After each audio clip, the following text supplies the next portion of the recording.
Ladies and gentlemen, welcome to the Lawrence Report. Tonight's broadcast discussing episode 8 of SummerHouse, Martha's Vineyard. And I already know what you're thinking. We didn't see your video for episode 7. I'm so sorry, y'all. I've been so tied up with work lately. I have been busy, but I had to make sure I share my thoughts on episode 8 because episode 8, it was going down in the worst way possible. Why was Amir's girlfriend Natalie so interested in black people's business? There was no need for her to go out and try to spill tea to Tasia. That conversation, they're not supposed to leave the hammock, but she wanted to be down so bad. From the last episode, Nick is having this party. It's about Greek life, and at the same time, he's honoring one of his fellow line brothers that passed away, right? And we see Simon is causing so much drama with him being on this pink flamingo. Him and Bria, they get into it. And also we get a chance to see Nick's long-awaited girlfriend, Tasia, right? And it was revealed in this episode that him and Tasia have been dating for almost 2 years. So the drama from the last episode basically spilled over to this episode, but made it 10 times worse because we still got problems with Simon. Not to mention, we got Amir's girlfriend sticking her business into black people's business, and she shouldn't be there at all. That is strictly our business. We don't know. And I was not happy with her coming into our world, sticking her business in there, but let's get into it. As a matter of fact, as I'm watching this live, I had to send out this tweet right here. And this tweet, it goes like this right here. The non-black people wreak so much havoc on this episode. Amir's girlfriend is being so messy and touching a black woman's hair, which is a no-no. Simon is not protecting Bria against racism. Just insane. And it was insane for so many reasons, right? So we see Shanice, Bria, and Noelle. I'm going to go ahead and cut right to the chase. We see those three there on this hammock outside, and they're talking about Nick. I feel like there was some jealousy, when it comes to Nick and his girlfriend, right? You got these three ladies are talking, and this is supposed to be strictly girl gossip, right? It didn't supposed to go past those three. But Amir's girlfriend, Natalie, she is now basically inducted into the fold of the women of the house, right?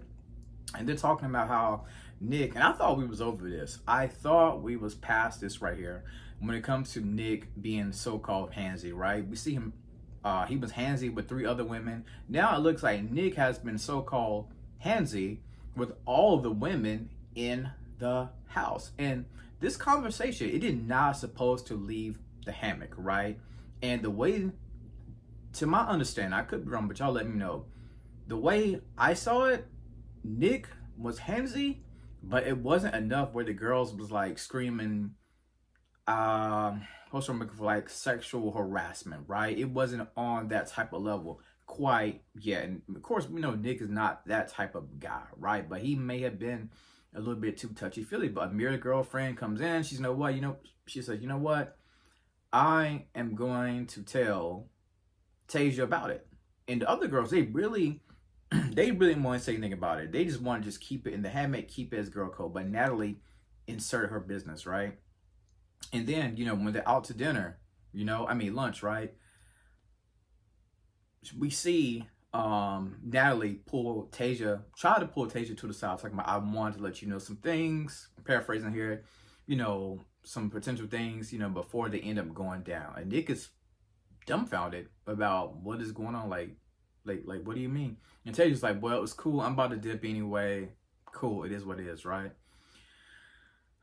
Later, we do find out that, the girls, they all, for the most part, they kind of gang up on Nick. And they wanted to expose him in front of his girlfriend. Now, keep in mind, Shanice was one of the women who was like, yo, Nick got these tattoos on. He's looking good. I will smash him. And they were judging him because they're like, well, he's looking around at all the women in the house. He's being touchy. But then again, as a man, it's hard not to have some wondering eyes when women like Shanice are kind of walking around topless all the time, in a thin bikini. But I mean, like, what do you want Nick to do, And not to mention, we saw Bria. I'm going to get back to Nick in a minute. We saw Bria and Simon. Now, this cannot be Simon and Bria's first time talking about racism, right? She revealed that, his family called her some racist names in their language, right? I forgot where he's from. I know he's from overseas because of the accent, but I forgot where he's from. They even referred to her as being indigenous, which was crazy because when we think of indigenous, we think of what? Native American, right? It's clearly their sister is black, African American, however you want to classify her, right?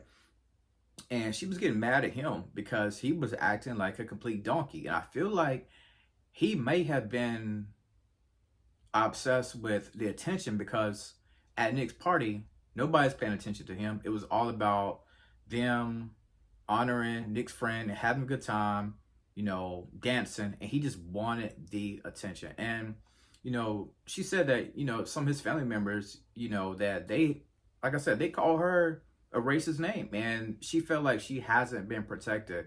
And she has to know that going into something like this, interracial relationship, that you need your man to be on your side 100%. He needs to be the bridge against racism. Simon hasn't been that. Now later he apologized, they hugged it out, but that wasn't enough for me. I still feel like she's not protected because his family member got a chance to call racist names, and at the same time this dude was acting like a complete donkey. But switching back to Tasia, Nick, Noelle, and Amir's girlfriend, right? She had no business going in and spilling that tea that she spilled. There was no need for that, And then poor Amir. I mean, this man was drunk as a skunk, and as black people always say, take some ginger ale. That ain't nothing new for us.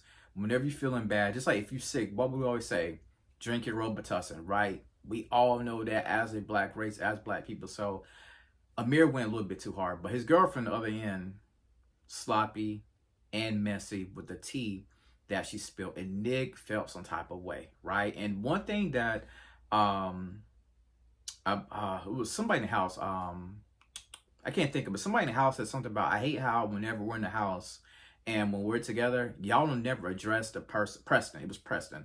He said, y'all don't never address the issues to the people that need to know them. Y'all like to talk in circles, and that is the case. If you felt like Nick was still being too touchy, why wasn't this addressed to Nick, right? And in the end, we did see Nick. He was frustrated. He was angry because he felt like the women was calling straight BS, and I completely understand what he's saying as a man, and, they was getting ready to blow up his whole spot.